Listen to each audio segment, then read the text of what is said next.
putusan pengadilan yang menetapkan ijazahnya Joko Widodo itu asli atau tidak, ataukah ada itikat dalam tanda kutip itikat tidak baik nih? Karena ini contohnya. Apakah betul siapa yang benar? Kan, ini loh ijazahku. Kalau memang penyidik gitu ya sudah meyakini bahwa ijazah itu asli, itu bajunya di dalam pakai kaos korban Mulyono. Ini kan ya kalau anjing lu, kayak gitu. Anjing lu, kayak gitu. Kan kayak gitu. Mari ini agak sedikit masuk jurang kita ini kalau kayak bahas ini. Tapi saya Pak Ainun, enaknya bahas apa kita sekarang nih Mas Ainun? Bahas yang lagi rame, Bung Api. Apa itu? Menarik. Soal palsu-palsuan. Wih, iya keren itu. Palsu? Oh, iya, ijazah palsu dong. Oh, ijazah palsu. Yang kemarin ditangkap? Bukan tersangka baru. Oh, yang sudah ditetapkan tersangka. Oh, sorry salah. Bukan ditangkap. Oh, berarti sekarang kita bahas ini Pak Nanang. Ijazah palsu ya? Ijazah palsu. Ijazah palsu memakan korban. Ijazah palsu memakan korban. Tapi belum terbukti kan palsu atau tidaknya. Belum. Namun tersangka sudah ditetapkan. 7 orang nih. Gitu. 7 orang? Oh iyalah. Gitu. Rombongan. Udah kita bahas itulah. Ya. Selamat datang di Hukum News Channel. Kali ini kita bertiga ya. Tapi bukan trio wek-wek. Ini trio kritis. Kali ini saya akan membahas terkait penetapan tersangka yang ada kaitannya dengan ijazah palsu Jokowi. Selamat datang kawan-kawan. Ya. Ini gimana ini? Ijazah belum ditentukan oleh yang mempunyai kewenangan bahwa ijazah itu asli atau tidaknya. Namun ini 7 orang sudah ditetapkan tersangka. Menurut kawan-kawan gimana? Mungkin Pak Nanang dulu nih. Ini menarik nih Pak Nanang nih. Karena kan ide-ide Pak Nanang ini dalam kritis menganalisa suatu persoalan. Mungkin mulai dari Pak Nanang nih. Gimana? Iya. Saya yang bertanya, saya yang suruh jawab. Sekarang ini kan kacau juga ini. Pandai bersilat lidah. Bukan pandai bersilat lidah. Jadi kan kita ini kan mencoba untuk berdiskusi. Dan di sini kan dari segi umur kan walaupun Pak Ainun lebih tua, tapi kan dari segi wajah Pak Nanang kelihatan lebih kritis. Makanya mungkin Pak Nanang dulu mungkin. Ya, oke lah itu. Nanti kita lanjutin Pak. Kita diskusi. Jangan terlalu babi bu nanti terlalu ini toh. Jadi penonton nanti bosan juga kan gitu. Ya kalau saya kan begini ya, terkait penetapan tersangka dari 7 orang termasuk Rosuryo itu ya. Kan saya lihat itu ada pasal terkait undang-undang ITE ya, kayak gitu. Ada pasal 28, ada pasal 45 kayak gitu kan. Nah, namun pasal-pasal itu juga yang jelaskan bahwa memberitakan berita bohong melalui media elektronik kayak gitulah. Nah, berita yang bohong ini kan belum terbukti kan gitu. Ijazah itu belum terbukti bahwa yang berkompeten dalam hal ini itu bukan UGM ya, maksudnya dalam artian harus ada forensik yang kemudian atau bahkan ada putusan pengadilan yang menetapkan ijazahnya Joko Widodo itu asli. Itu. Nah, ini kan menjadi dilematis gitu ya. Walaupun memang penyidik punya kewenangan untuk menetapkan seseorang menjadi tersangka, walaupun menurut penyidik 2 alat bukti udah mencukupi. Tapi bukannya kemarin Polda Metro kayaknya sudah itu mempublikasi kalau umpama ijazah Jokowi itu asli kata penyidik, kan dia udah berdasarkan lab forensik apakah gitu dari dia mengambilkan waktu melakukan konferensi pers itu gimana? Tapi kalau saya punya pandangan lain. Gimana? Dari aspek hukum ya kan? Kalau saya begini, saya mengenal atau tahulah dengan Roy Suryo, salah satu tersangka itu kan sudah cukup lama ya. Karena dengan profesi saya yang dulu, saya mengenalnya cukup lama. Dan saya melihat ini kalau boleh dibilang, kalau selama ini kan mereka mengklaim mereka peneliti yang meneliti sesuatu, termasuk tentang ijazah itu ya. Cuman saya melihat begini, itikatnya itu benar, apakah dia sebagai peneliti yang murni untuk meneliti ijazah itu palsu atau tidak, ataukah ada itikat dalam tanda kutip itikat tidak baik nih. Karena ini contohnya, saya tiap hari nih, hampir tiap hari dapat kiriman WA dari beliau. Itu isinya soal itu melulu. Nah, sependek pengetahuan saya, kalau ada peneliti itu kan misalnya meneliti tentang A nih, misalnya tentang kopi. Dia rilis undang wartawan, selesai sudah itu. Tapi ini tiap hari dia ngirim link isinya soal ijazah melulu. Saya nggak tahu ini itikat termasuk dalam hukum termasuk dalam kategori itikat buruk atau tidak. Karena berbulan-bulan dia WA isinya seperti itu. Ada WA yang beda paling soal ijazah anaknya Gibran. Mirip-mirip juga. Jadi apakah ini termasuk masuk dalam tanda kutip itikat buruk atau seperti apa? Ini contohnya nih. Ini tiap ini. Dia semua yang dikirim link itu terkait ijazah semua. Ini. Nah, begitu. Mungkin sampean punya pendapat yang lain. Pak Nanang kan tadi ngomong soal belum terbukti nih, belum dibuktikan palsu atau tidak, sudah menentukan. Kalau saya melihatnya dari situ, ini ada itikat yang dalam tanda kutip mungkin bisa dibilang itikat tidak baik ya, karena setiap hari dia mengirim mungkin wartawan-wartawan yang lain juga dikirim. Berarti dia sengaja lah, sengaja. Jadi kalau dia peneliti kan, ya setelah dia mengeluarkan hasil penelitian selesai. Isi kan terus memproduksi seperti itu. Kalau menurut Pak Ainun tujuannya apa itu Pak Ainun? Ya kalau pendapat saya pribadi, ya kalau dia beralibi saya meneliti dengan tujuan baik, ya saya merasa kok tujuan baik kok seperti ini, tiap hari ngirimin orang link berita, link YouTube, temanya sama ijazah mulu. Pak Apip, ini menarik ya. Jadi ini kan apapun hasilnya yang melalui metode panjang Prof. Suryo CS itu dengan dibalut penelitian atau segala macam gitu kan. Ini aparat penegak hukum sudah menetapkan mereka menjadi tersangka. Menurut pandangan Pak Apip bagaimana? Ya kalau soal ditetapkannya di tersangka, ya itu kan kewenangan polisi ya. Kan syarat meningkatkan penyidikan kan minimal 2 alat bukti. Untuk menetapkan seseorang jadi tersangka itu kan minimal juga dua alat bukti. Maka saya kira yang dilakukan oleh kepolisian secara prosedur sudah tepat. Persoalannya apakah kemudian kualitas buktinya. Nah, ini kan harus diperiksa oleh tapi ini kan bukan kewenangan pada saat penyidikan. Itu kan munculnya pada saat persidangan. Tinggal kita lihat saja nanti di persidangan kualitas, maksudnya begini, apa yang kemudian dikatakan oleh Suryo CS atau kemudian apa yang kemudian didalilkan oleh jaksa pada saat nanti di persidangan, apakah betul, siapa yang benar? Apakah betul ijazah itu palsu ataukah ijazah itu benar asli? Itu kan karena begini, ada kelemahan di sistem hukum kita bahwa kemudian di dalam sistem hukum kita kan di dalam praktek pra-peradilan itu kan tidak melihat kualitas bukti. Betul. Tapi hanya melihat jumlah alat bukti. Nah, ini kan kelemahan. Ya. Jadi kewenangan polisi ketika dia menetapkan, dia anggap bahwa buktinya sudah cukup, mungkin itikat buruk apa itu kan mungkin mungkin jadi bunga-bunga lah dalam jadi proses. Trigger lah ya. Ya, jadi trigger kayak Pak Ainun kan ngomong kan ini dia selalu mengirim pesan.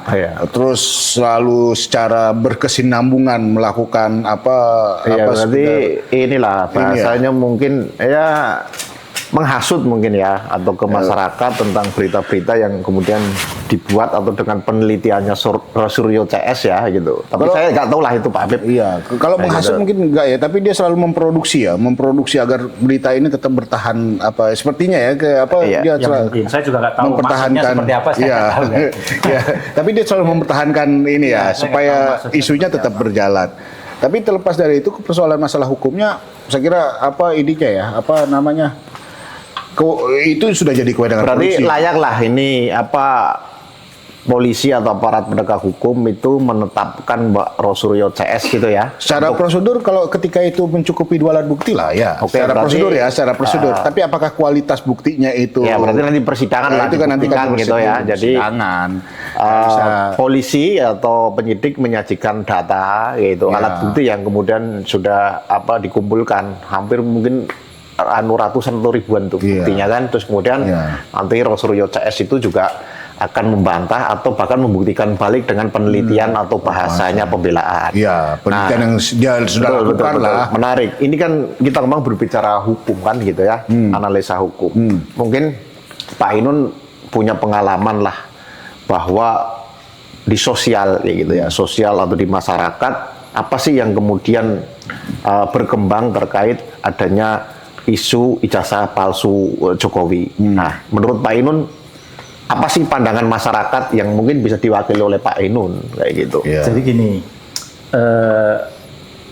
kabar atau berita yang diproduksi terus-menerus, yang dalam jangka waktu yang lama diproduksi terus-menerus, akan menjadi dipercaya oleh masyarakat, dianggap itu suatu kebenaran, meski itu belum tentu benar. Dengan cara direproduksi terus-menerus, setiap hari ngomongin itu, orang yang sebelumnya abai atau tidak percaya akan goyah, akan bergeser. Jadi banyak di masyarakat saya melihat yang awalnya itu tidak peduli, emang gue pikirin, memang apa urusannya dengan saya kan gitu. Urusannya kita itu cari duit ngisi perut lah, masyarakat seperti itu enggak? Di kalangan bawah ini saya terutama ya, kalangan menengah ke bawah. Cuman ketika itu direproduksi terus-menerus, diberitakan tiap hari, lama-kelamaan masyarakat juga akan membuat stigma. Oh, si Pak ini itu ijazahnya palsu ternyata. Padahal itu kan belum terbukti.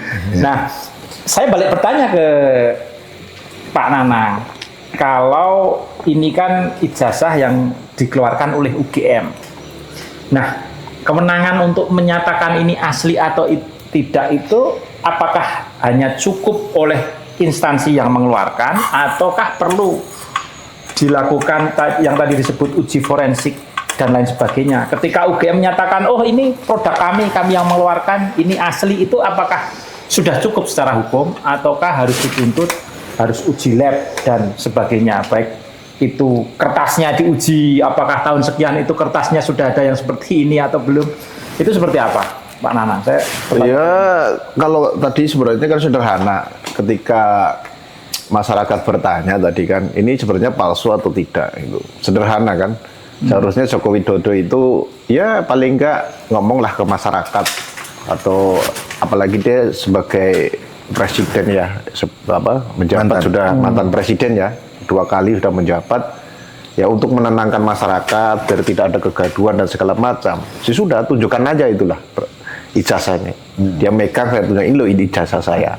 Selama ini kan Jokowi masih kekeh bahwa dia tidak mau menunjukkan. Dia menunjukkan ijazahnya ya, itu hanya kepada penyidik kayak gitu. Itu juga ya karena untuk urusan penyidik kita kan nggak tahu juga, memang diserahkan betul atau tidaknya kita nggak tahu. Tapi kita berpositif thinking aja sama penyidik ya. Itu intinya seperti itu. Terkait masalah itu palsu atau tidaknya secara hukum, itu memang susah. Maksudnya lab forensik gitu ya, itu juga internal dari kepolisian. Saya nggak ngomong ini bahwa 2 periode dia menguasai Indonesia gitu, tidak seperti itu juga. Cuman untuk bahwa masyarakat akan lebih tenang, biar ini tidak menjadi sebuah kegaduhan. Kemudian bahkan ada yang menyampaikan bahwa ini ada agenda politik besar kayak gitu.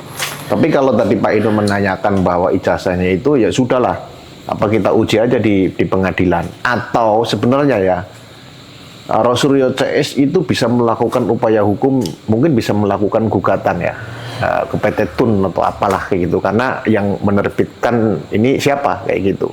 Kok pastikan Kopertis ya kan, melalui apa namanya UGM. Ya itu kan produk. Tapi kan gugatan ke Tun juga memang ada waktunya. Tapi saya nggak tahu lah ya itu kan. Tapi sepengetahuan atau sepemandangan saya itu seperti itu. Atau mungkin teman-teman bisa menganalisa lah apakah ada sebuah agenda besar politik ketika ijazah Jokowi ini digoreng. Menurut teman-teman bagaimana? Nah ini, mari ini agak sedikit masuk jurang kita ini kalau kayak bahas ini. Tapi saya ingat pernyataan Pak Nanang ini bahwa kita kan bukan ahli politik Pak. Iya. Jadi kan ahli politik entah siapa yang mendapat ini. Kalau siapa yang mendapat keuntungan ya kita lihat nanti siapa yang mendapatkan keuntungan dari kegaduhan ini. Tapi kalau sampai ke arah bahwa kemudian ini ada masalah apa unsur politiknya atau apa kan bukan analis politik juga, bukan analis politik, jadi belum paham lah soal apa, ya nggak paham juga soal politik apakah ini Jokowi mengambil keuntungan dari isu kegaduhan ini, terus apakah kemudian Rosuryo dapat keuntungan dari Rosuryo itu ya kita nggak tahu karena bukan ahli politik. Yang pastinya kalau menurut saya yang pasti apa yang dilakukan oleh penyidik ketika itu sudah memenuhi 2 alat bukti yang cukup, itu sudah secara prosedur itu sudah boleh ditetapkan sebagai tersangka. Okay. Tapi apakah kualitas buktinya tersebut kualitas buktinya itu baik atau cukup membuat terang suatu permasalahan, kita nggak tahu karena hanya pengadilan yang kemudian bisa kemudian melihat itu. Kalau saya sepakat begini, ini kan tadi Pak Inun menyampaikan bahwa Rosuryo itu memproduksi sebuah berita ya, kemudian pandangan opini itu ya Rosuryo terkait ijazah palsu. Sebenarnya kan sederhana lah ini. Kemudian ini menjadi berlarut-larut, terus kemudian aparat penegak hukum juga baru kemarin menetapkan Rosuryo CS. Bahkan ada 2 orang yang menjadi tersangka saya kenal, yaitu Egy Sujana sama Heri Lubis kan gitu. Nah, ini apa ya? Saya bukan membela kepada para tersangka, tidak Pak Habib gitu, tapi kenapa ini terlalu lama dalam prosesnya? Ketika misalkan nih si Jokowi sudah menyampaikan bahwa ini loh ijazahku. Kalau memang penyidik gitu ya, sudah meyakini bahwa ijazah itu asli, sudahlah ditetapkan nih Rosuryo CS. Gitu. Tidak, ini kan berlarut-larut. Apakah ini pertanyaan ada agenda politik ketika ya kita jangan ngomong, saya nggak ahli politik gitu, tapi politik dengan hukum itu adalah satu kesatuan yang tidak bisa dipisahkan. Silakan berkomentar teman-teman. Saya menangkap ini, Pak Habib, saya tanggapi ya. Iya. Saya punya lebih bagus Pak Inun menanggapi itu, karena Pak Inun ini kan punya prestasi yang bagusan.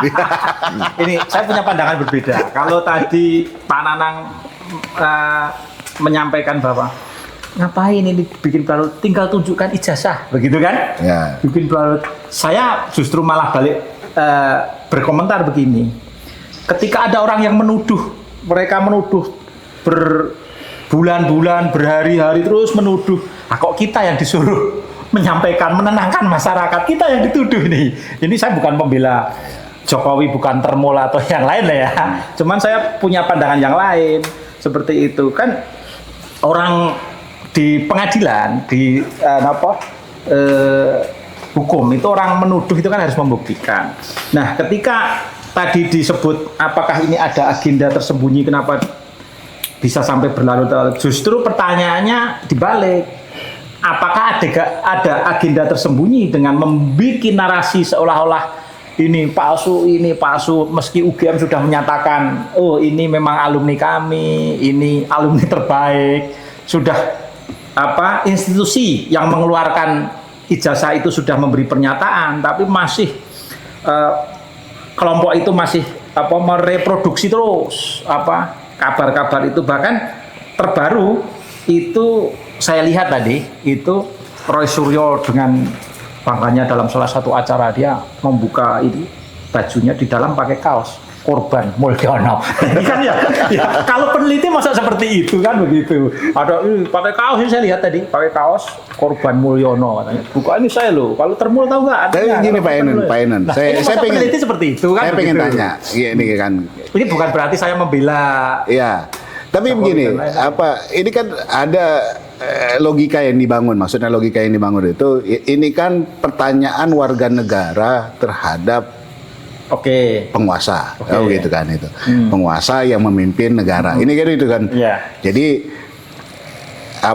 logika yang digunakan kan kalau Oke. tidak salah kan itu kan Iya. gitu kan. Nah. Nah, kemudian wajar dong warga negara itu mempertanyakan itu kepada wajar. Yang nggak wajar menurut saya ketika pertanyaan itu diulang-ulang sampai bertahun-tahun Nah, itu kalau pertanyaan itu tidak pernah dijawab, gimana? Ayo.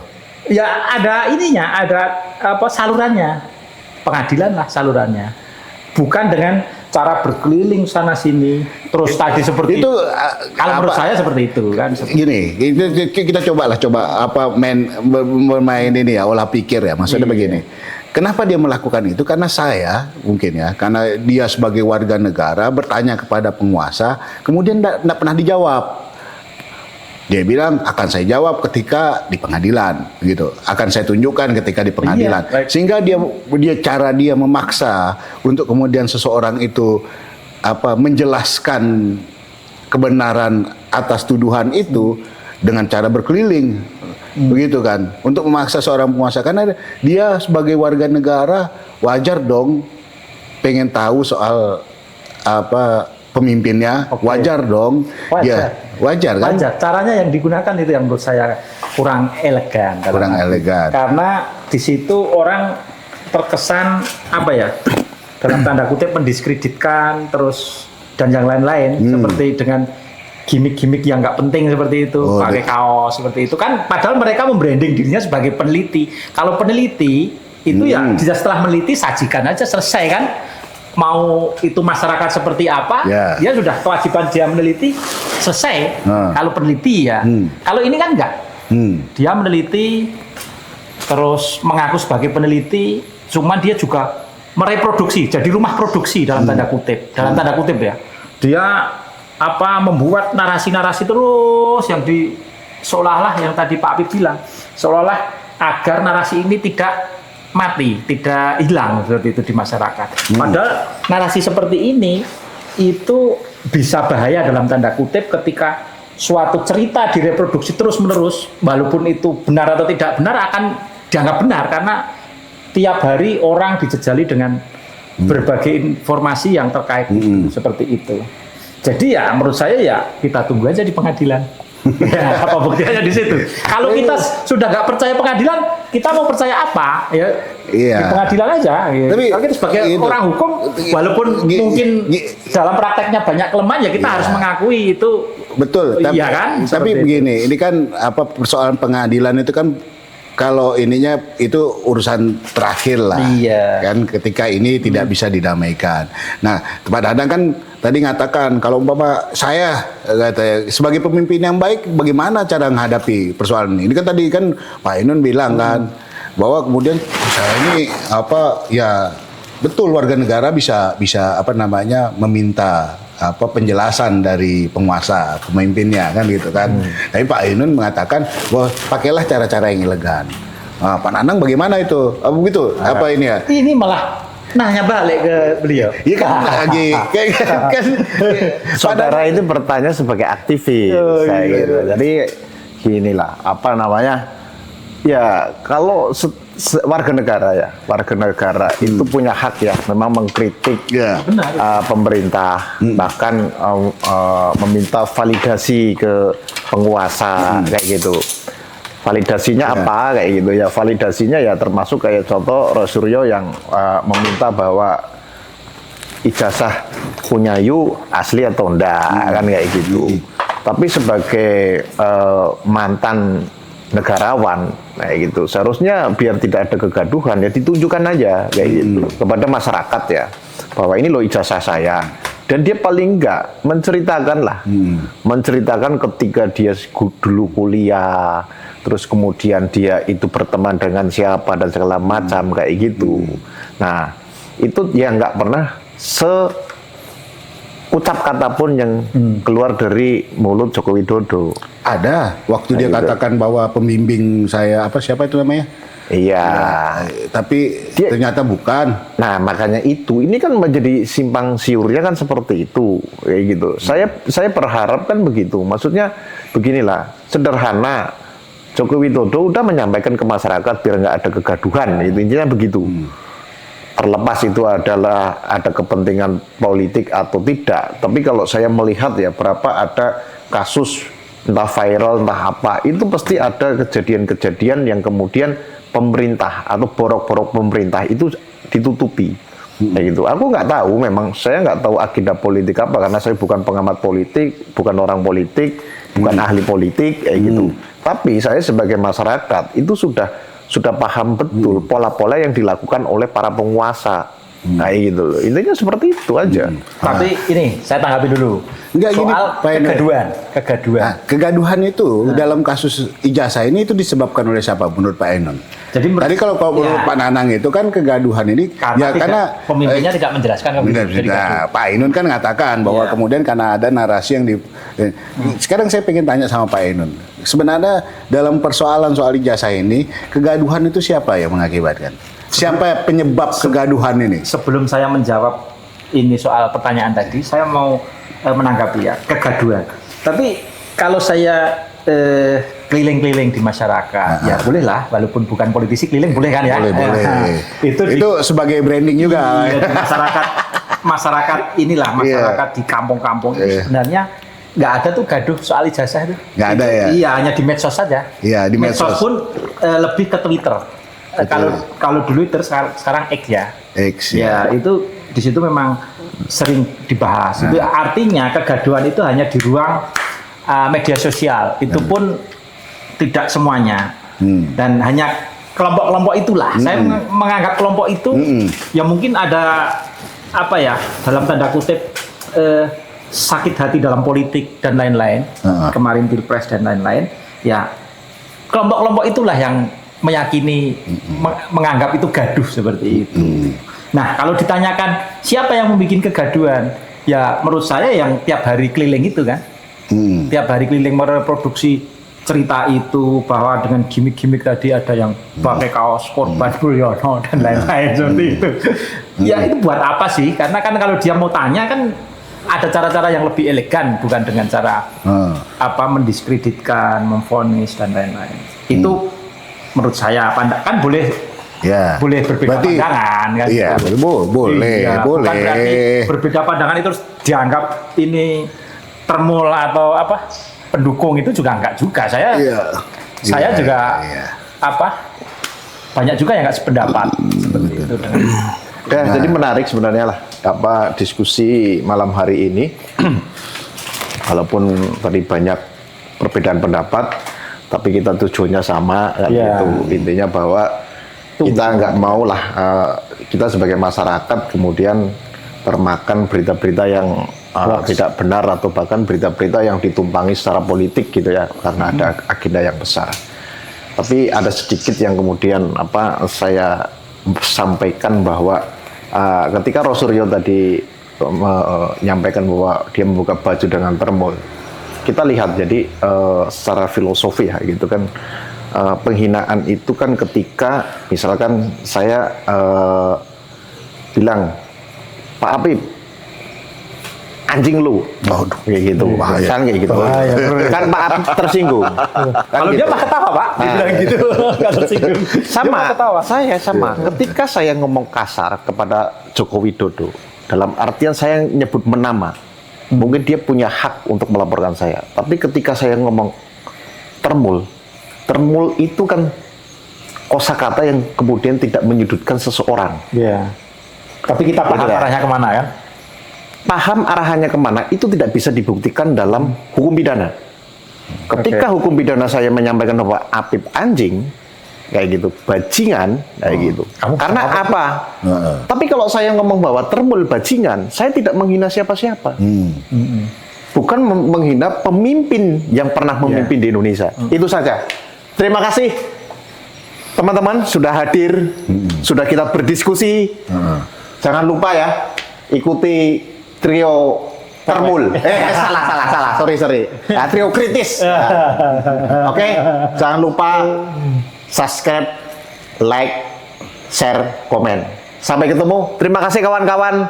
Pak Inun, Pak Apip, sukses selalu, sehat. Iya. Kita harus kritis ke pemerintah, karena kita sebagai rakyat punya hak itu. Oke. Waduh. Oke, terima kasih. Terima kasih.